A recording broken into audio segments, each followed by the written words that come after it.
to study for this part, you need to go home and review this design and understand why you did what you did, or why, how to draw the I-bar, how to draw the rest, how to mark the guide plane, how to mark the tissue stop, how the acrylic meets the metal. Those are the things that you're actually graded on during the examination, as well as the proper design, but you kind of have the proper design. I'm going to go over the right design, and I'm going to try to tell you the things that I see that most of you are missing, because I couldn't get around to each and every one of you. So let's start. The first grade step for 5 points on tomorrow's will say Kennedy classification. So it's probably going to be, since today was a Kennedy Class 1, it's probably going to be a Kennedy Class 1. Since we didn't have any modification spaces in today's exercise, chances are it's not going to have any modification spaces. So more than likely it's going to be a Kennedy Class 1. If I'm talking like I don't actually know, it is correct. I don't actually know. Dr. Rizuki and Pedro, they have certain molds, and they have the lab produce all of these molds ahead of the class. So that exam mold for tomorrow has been already fabricated. And it's not that I couldn't have seen it, it's just that I haven't. It's not actually that I didn't work with it last year, but I just don't remember which one it was. Okay, so then the second is survey orientation. It says reorientation marks are placed correctly. So you're going to take, and this you're not going to be able to see very well, but you're going to put your cast on the survey table, and you're going to put the survey table on the surveyor, and you're going to first determine from an anterior posterior standpoint where the best spot is for having the nice guide planes. And I have now done that, and I know that from out there you guys can't necessarily really see that, but I'm looking for where on the distal of my two abutment teeth I pretty much have very little to no undercut left. Then I'm going to look at the buckle of those two teeth to see that I have at least 0.1 inch undercut on the mid buckle. Could you repeat that by any chance? Could I? I'm sorry. I can. You're serious? Yeah, He is serious. Okay. All right. So I took the cast and I tipped it anteriorly, posteriorly on the surveyor until when I dropped the analyzing rod down on the distal of the tooth at the tilt that I picked, I have very little triangle underneath. If I have a triangle like that showing between the tooth and my pencil lead right now, I don't have the right tilt. And I'm going to tip it until I get pretty close to where I have very minimal light showing between that pencil that I'm showing you in the tooth. If that means that I'm tipped like this, I can't get that in the patient's mouth. I'm then going to have to split the difference, get it back to a reasonable angle, and then I'm going to have to mark it that I'm going to have to grind that in the patient's mouth. Okay? Right to left, I'm looking for the amount of light, where the height of contour is, and the amount of light that I have underneath the facial contour for my clasp. All right. Once I have it to where I want it to be,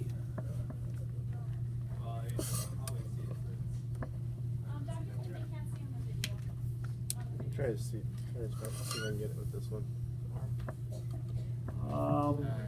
Yeah, Sarah's hair. Yeah, Chris. Oh. there you go. Hold on, I'm gonna zoom in now.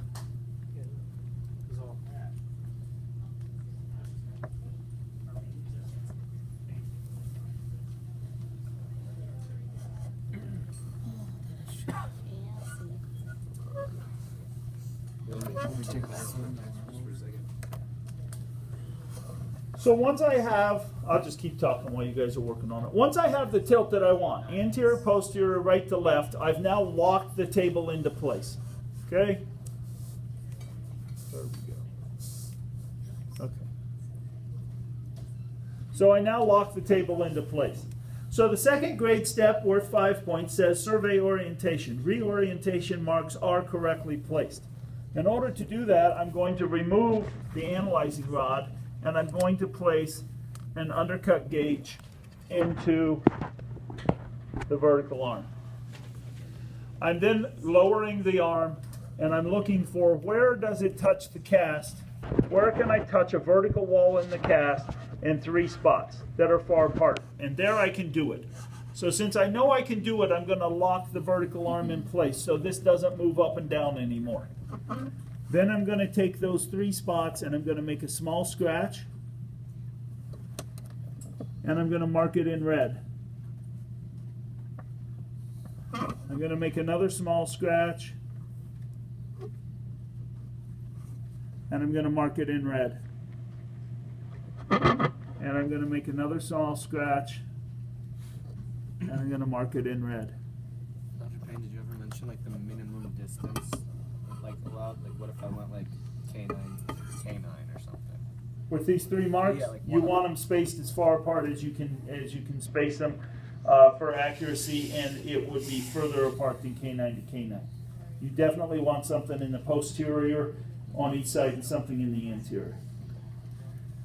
I then make an X out of them, across, in red, and then I then circle them in blue.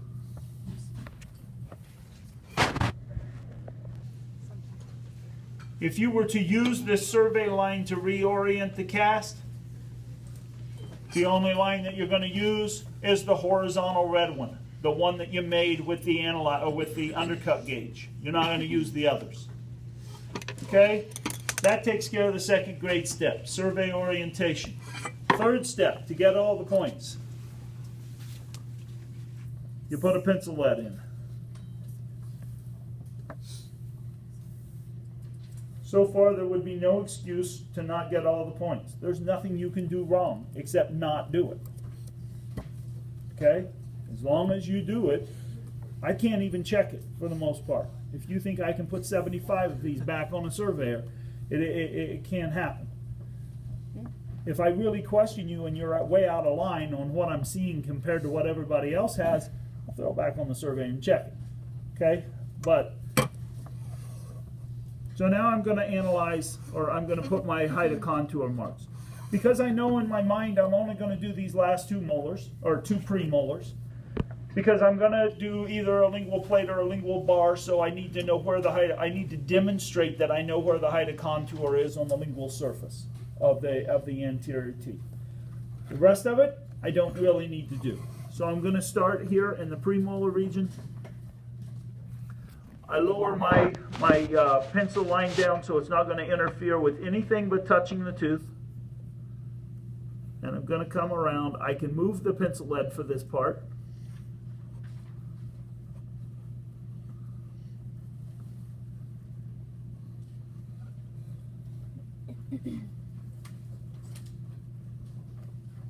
And I'm just going to skirt around the tooth.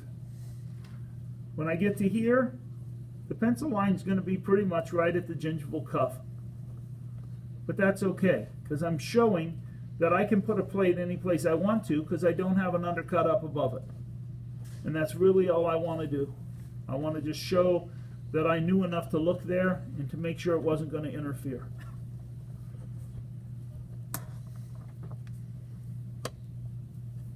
If I've got my pencil lead too low, it's going to mark on the cast, and I'm not going to get any marks on the teeth. Okay, so now, oops, I forgot we were on that camera. So I have the pencil lines marked, facial, lingual, and along the lingual surface, just showing that my height of contour on that lingual surface is clear down at the gingival cuff. I got all the points for the height of contour. Next, I need to mark my undercuts, because I still have to do that on the survey. I know I'm going to use an I-bar, I now know that because of the survey. I'm going to put my 0.01 inch undercut gauge in place. Anybody see it? It's laying over there. I got the 3 and I got the 2. Chicken.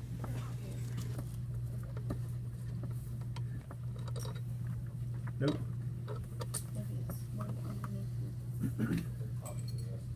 Anybody got a? Model just got one.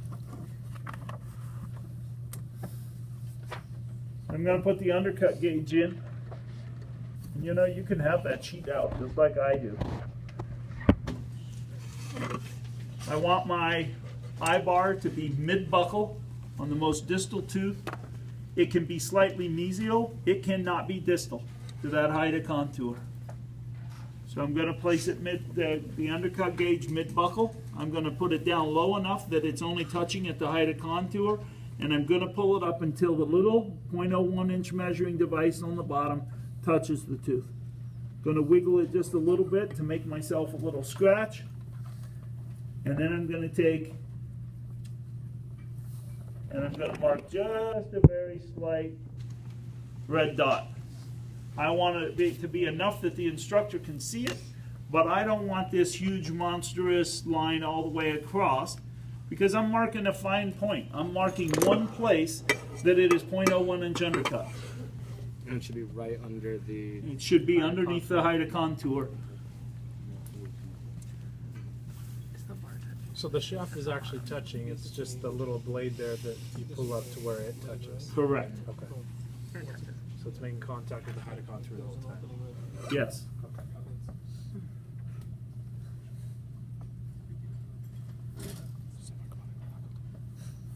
So I marked the one on the other side. Okay? Now while we're there, the eye bar is marked in blue. So I'm just going to go ahead and just kind of mark the eye bar, begin to mark the eye bar, because I want to tell you, and I don't want to forget. The eye bar comes up mid-buckle, and I'll just mark that much of it right now. The eye bar should be a hollow line. The red undercut dot should be right in the middle of the eye bar, right in the middle of the hollow spot. And the eye bar should continue on up to the height of contour. Okay, I saw a lot of you drawing it like we do on paper. When we draw it on the paper version, we just draw a solid line. When we draw it on the cast, we draw it hollow, and it encircles the undercut mark. So on the other side, I'm going to do the same thing. I'm going to come up on one side of the red dot. I'm going to touch my height of contour. I'm going to loop over, and I'm going to come back down. Okay, I'm just going to stop at the gingiva for right now until I get the rest of my design done. I'm then going to mark my rests. I know that we need mesial rests, so I'm just going to take, and because you guys don't have to grind them, I'm just going to take and mark my mesial rest there, and I'm going to mark my mesial rest there. Oh, I was supposed to go by the list. All right. So I'm marking my rest. Now I got a couple choices. Those are my direct retainers, my rest for my direct retainers. I need an indirect retainer, at least one. I need at least rests every 6 teeth. If I came up here and I put my indirect retainer on the cingulum, I could indicate it by just putting a little V notch down here in the highest part of the cingulum. I don't really have much of a cingulum to put it. Okay, I'm going to take and I'm going to put it, because I want to stay somewhat consistent with this drawing so you guys are able to see it. I'm going to put my indirect retainer on the mesial here.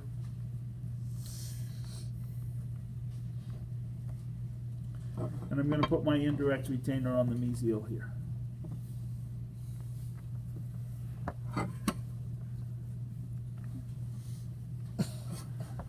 All right, so I now have all the points for my rests being identified, okay? To actually prep these rests at the end of this exam, I would go to the typodont and actually prep them on the typodont. Instead of carving them on the stone, as has been done in the past, we're going to do them on the typodont, okay? I think in the long haul that's to make it easier for you, not to make it harder, and it's to make it more clinically relevant. Guide planes, 3 to 4 millimeters, buccal to lingual. So we're going to take and we're going to identify the guide planes. Shouldn't we draw them in red because I mean blue because it's metal? No. You're going to enclose them just like you would your occlusal rests. You're going to show that they have blue around them because they're in metal, but things that are going to be altered in the mouth are going to be in red. Because sometimes you don't have to alter the guide plane, as in this case it's naturally already planed by my angle. I don't need to make any alterations for guide planes in the mouth. I'm making them solid. If I knew if I put my gauge here and I was going to have to actually hone that and flatten it in the mouth, I would make my little 2x3 rectangle hollow and I would put some hash marks in it to show that I needed to alter it. Okay?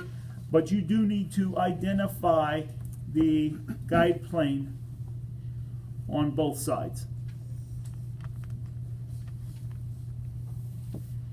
The guide plane is really going to be at about the height of contour and then gingival to it. Are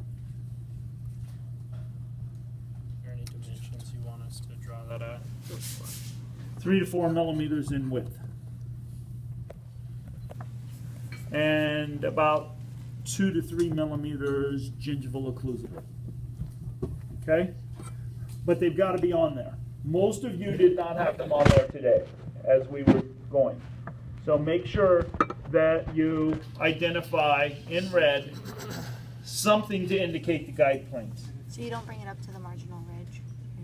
You're going to go close to the marginal ridge. But it's all right to be a little bit below it. Okay? It's mainly going to touch the tooth at the height of contour. You'll have a little bit of a window on below it. That little bit of a triangle, you don't want a huge triangle below where it touches the tooth and the gingiva because it's going to be food trap. But you want a little bit there so that when the posterior part of the framework has occlusal load on it, it will go down and contact the tooth as the eye bar will disengage. Okay?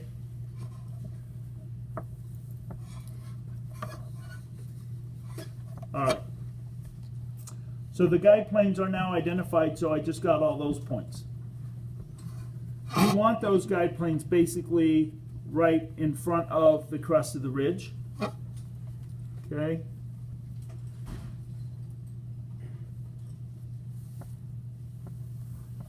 The rest seats I've identified. Still remains to be seen if I get all the points for adjusting them on the cast, but I got them identified on this cast anyway.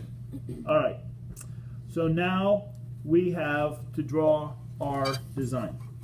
One of the things that I saw being done incorrectly today very consistently is the mesh work. So let's start with that, the open lattice. I'm going to drop down and I'm going to come down onto the facial and I'm going to come back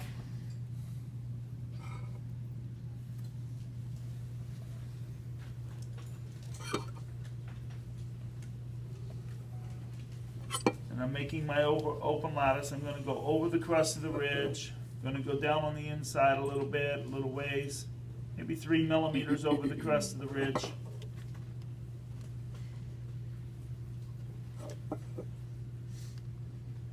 And most of you, I told in the very beginning, so I didn't change it along the way, that we would try to put 2 molars in here. As the day progressed, I don't really think we had room for 2 molars. Okay? So I probably would do 1 open window in the middle. Now, it doesn't mean that any of you did anything wrong. I told you to do 2. But it just made your window a little narrow. The room for 1 molar means that you have about a 10 millimeter open window for that to sit in. This window is now bigger than 10, but I don't have 20. I could set another premolar, and make a little narrower window for a premolar, and have a strut in the middle. But where you guys were kind of going wrong is you were making the little outline of the window, but you weren't adding any metal out around it. There's actually a strut or a thickness to the metal all the way around, a frame like a window. All right? And the eye bar ties into that frame. So I'm going to come back here, and I'm going to gradually come off from that frame, and I'm going to come forward, and I'm going to gradually curve up into my eye bar. And it's got to be double thickness, so I'm going to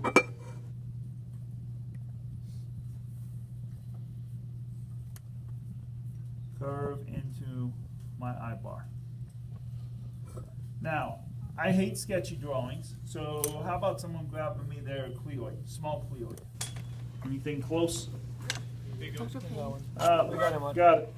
Okay, so where I got a little sketchy right here, I'm going to take and I'm going to clean that up. And in this case, I'm going to clean it up with my Cleoid because I want to keep my line and I don't want to erase the whole entire thing. If I was going to do that, then I might use my pencil. Okay? Technically, I can take this little line out in the where my eye bar ties in, because really there's not going to be a strut across there. My eye bar is going to come right off and come up. Okay? Over here, I'm going to do the same thing. I'm going to drop down onto the facial, come back, go across, come down,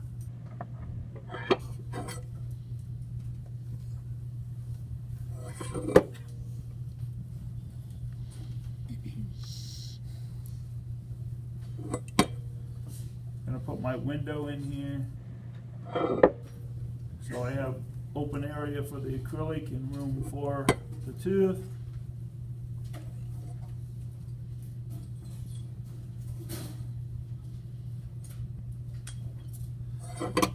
Okay, we haven't talked by definition what a tissue stop is, did I? No.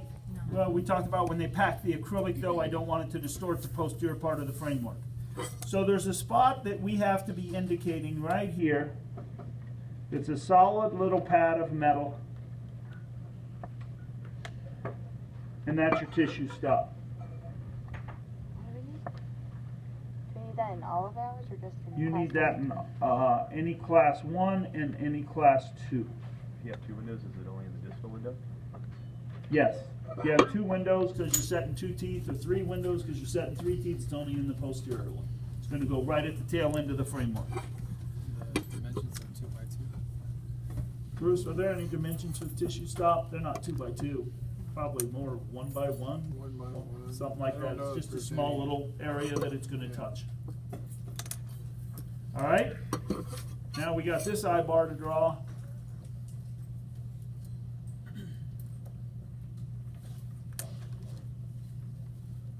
Eye bars, you want to try to consistently keep them about the same width. You want to dip down into the vestibule as much as you can. You want gradual curves. You don't want sharp points right here. You want that to be a gradual curve. Once you guys master drawing, I promise you these reviews won't take this long because I won't draw each and every one of them. We'll just look at the drawing and I'll tell you the things that we're looking for in that drawing. But for right now, this time I think we need to draw every aspect of it for you. Do you have tissue stops on your paper drawing as well or no? Technically, you should have tissue stops on the paper drawing. It's the thing that I, as the dentist, didn't really draw. The lab puts them in, and I didn't really draw them on mine, so I keep forgetting them. So when we talk about it, and when I did the drawings like this morning and stuff, I forgot the tissue stop too. Okay?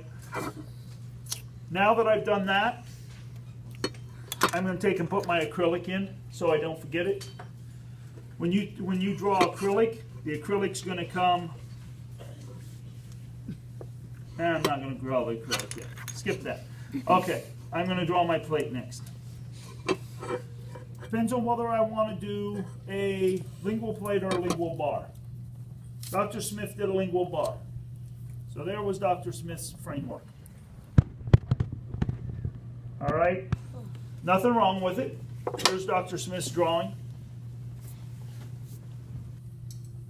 If you're going to do a lingual bar, you got to be 3 millimeters off the free gingival margin, a minimum of 4 millimeters width for the bar itself. You got to keep the bar up off the floor of the mouth. You got to keep these little windows that he left open where he did little minor connectors up to the rest and minor connector up to the rest, which left these little windows open. Those windows have to be at least 3 millimeters by 3 millimeters. Okay? You need the windows in this case. You don't have to have the windows. You can plate it, or you can leave the windows. Either way. If you notice his acrylic, when it came across, it met the major connector right here at 90 degrees. Butt joint. That's important. Many of you were dropping your acrylic way down and then coming up. Well, I expect that. It's your first time, but these are the things you got to look at for tomorrow.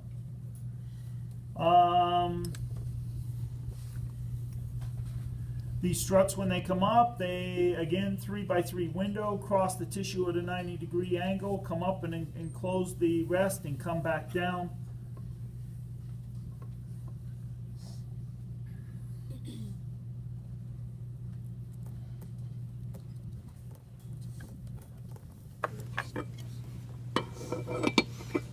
Just to be different, I'll do the plate.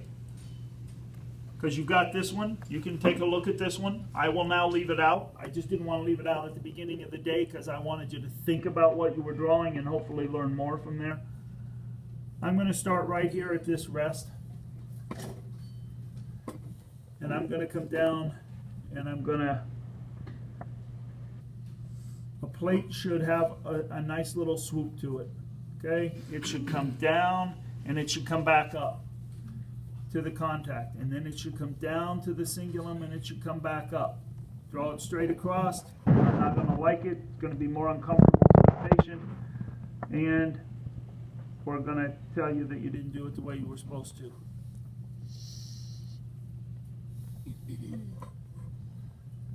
So a plate is scalloped.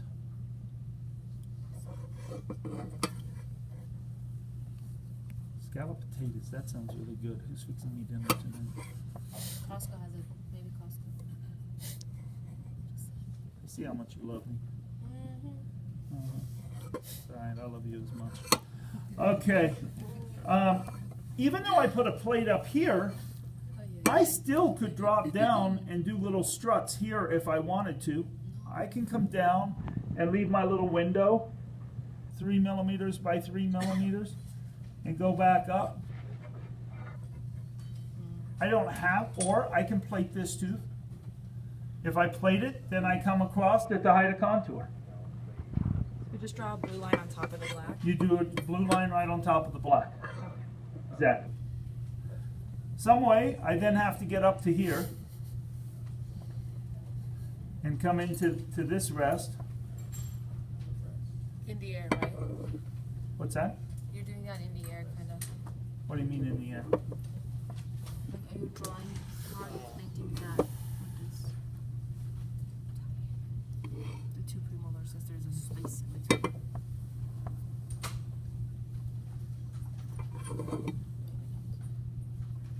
I'll tell you. So on this one, I went ahead and followed the height of contour, okay? And I came around and I came up into my rest, and I can either come across in here with a nice sharp pencil and join with this window. I like consistency, so since I did the one, I'm gonna have to do the other one. It'll drive me nuts not to. So I'm gonna take that off where I left the little window. Once again, Dr. Smith left the window, so I will not leave the window, and that way you can see both.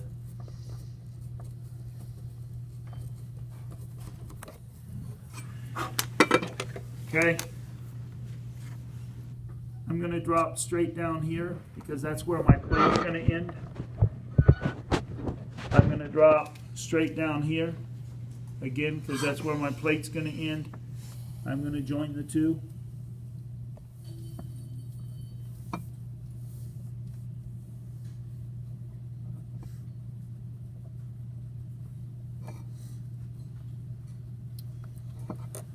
Okay, again, at the tail end, before I'm done, this sketchiness is going to bother me.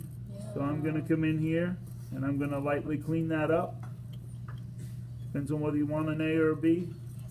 You like that, Gazelle? Yeah. Okay. What am I forgetting, Gazelle? Besides my acrylic. So you kind of came down on the tissue and then kind of went up. Yes. Okay. Acrylic. That's acrylic. Okay. So our acrylic's going to join with the metal at a butt joint right here. You want to come directly off from it. You don't want to be down below it. You want it at a butt joint. You want to dip down the extent of your vestibule. Maximum coverage. Okay? Class 1 or Class 2. Maximum coverage. Class 3 we can get by with not extending all the way down. Want to capture in that retromylohyoid space, cover over your retromolar pad. Want to come down and out on the buccal shelf because we all know that's the primary support area. And we're going to come right up here distal to that tooth because that's where our acrylic's going to end. And we're going to join up, and as you come down here, this is a blue-brown line. Okay, it's the one spot that you really double over on the line. We will, if we only see one, we will assume there are two right there because sometimes one masks out the other. Same here, going to drop down, double line, down to the vestibule, all maximum coverage, up over, oops, hold on, bad boy, spank me, yell at me, I know, see? Okay, come off with a butt joint again, right here. Right here. So it's okay Butt if you go joint down. with the metal, and then you're going to go down. Okay. Any place that you have brown, acrylic, this should be rounded. Any corner should be rounded, not sharp. Sharp corners in plastic or down around the soft tissue and will poke the patient. And they don't like it. You're back in your office with a sore spot and you're adjusting it. The only place there should be a double line is the distal of the last tooth. Yes. On this drawing anyway. I always hate it when you guys say, is that the only place ever? It's like, I don't know every circumstance till I do it. So, Just worried about one circumstance for for right now, it's this one. Dr. Payne, Yes. how shy of the vestibule does the metal go on the lingual surface? I like to, as you notice, Dr. Smith drew his wherever it went. He drew his actually pretty close. I don't like drawing it that close To the vestibule? because one, it's potentially uncomfortable, and number two, it is no fun to adjust the metal. And it's really tough to adjust the metal. So when it makes them sore, I don't want to have to go in there and try to grind that off. You can't just grind it off with an acrylic burr. You have to get in there with some pretty hard stones, and they deteriorate pretty fast, and then you got to try to polish it all back. So we have our denture base drawn. We've got maximum extension. We've got our clasp placed to the correct dimensions in the correct place. We've selected a correct major connector.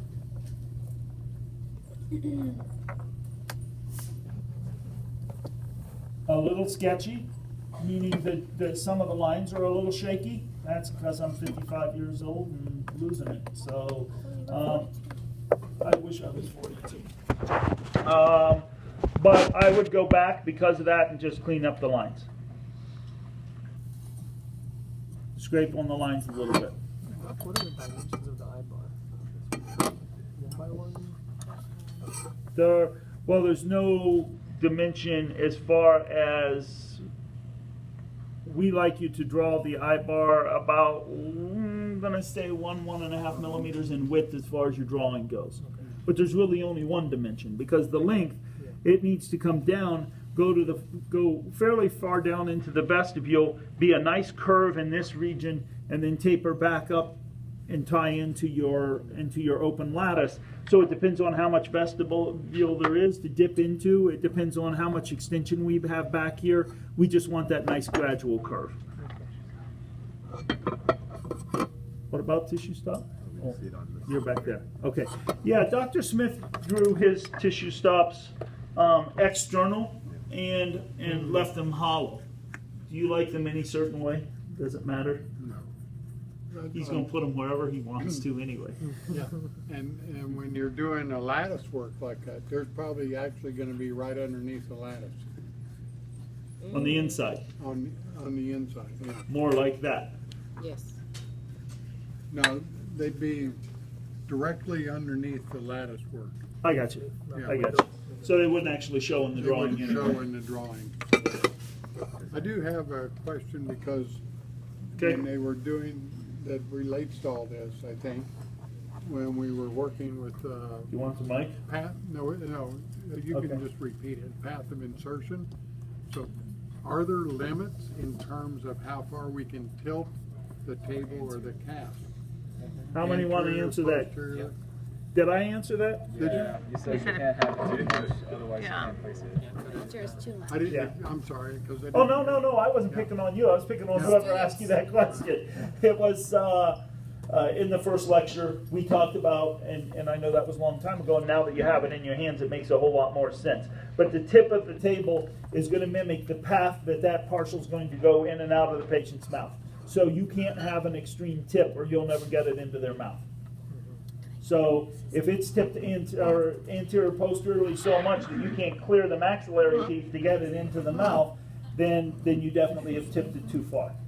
So I like to start parallel, pretty much parallel with the tabletop, and then I start altering from there. If I see that I'm getting too far, then I'm thinking survey crown, enamelplasty, something that I'm going to have to do to alter those teeth so that I can change my path. I got a question for you. Yes. So when you drop down on the right-hand side with your metal, are you gonna have metal showing through interproximally here?